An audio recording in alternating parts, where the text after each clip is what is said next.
Welcome to M1 news.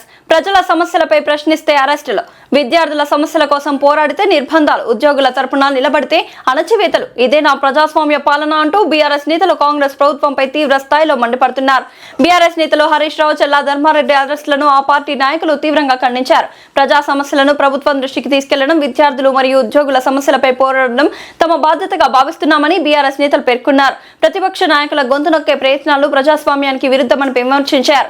ప్రజల సమస్యలపై ప్రశ్నించే హక్కును ఎవరు అణచివేయలేరని అన్నారు. కాంగ్రెస్ ప్రభుత్వ తీరుపై ప్రజలు అన్నింటినీ గమనిస్తున్నారని, రానున్న రోజుల్లో ప్రజలే తగిన సమాధానం చెప్తారని బీఆర్ఎస్ శ్రేణులు హెచ్చరించాయి.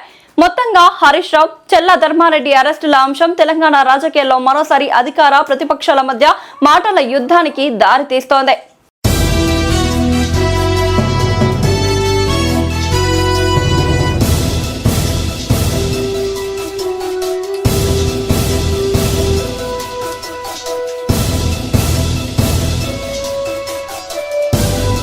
ఇవాళ ఒక వరంగల్ పాలిటెక్నిక్ లోనే 10 మంది విద్యార్థులు టీసీ తీసుకున్నారు. ఇవాళ వాళ్ళ తల్లిదండ్రులు పాలిటెక్నిక్ కాలేజీకి వచ్చి వరంగల్లో ఈ రేవంత్ రెడ్డి పుణ్యమాని మా పిల్లల జీవితాలు ఆగమవుతున్నాయి, మా పిల్లలు పాలిటెక్నిక్ చదివితే ఎదగాకుండా అయిపోతారని ఒక్క వరంగల్ పాలిటెక్నిక్ లో 10 మంది తల్లిదండ్రులు టీసీ తీసుకొని పిల్లల్ని తీసుకొని ఇంటికి పోయిన పరిస్థితి ఏర్పడ్డది. రేవంత్ రెడ్డి ఇప్పటికైనా కళ్లు తెరువు, చిల్లర బేసిజాలకు పోకు, నువ్వు కళ్లు తెరిచి వెంటనే జీవో 97 రద్దు చేయాలని, పాలిటెక్నిక్ లను యథావిధిగా ప్రభుత్వంలోనే నడపాలని చెప్పి మేము డిమాండ్ చేస్తా ఉన్నాం.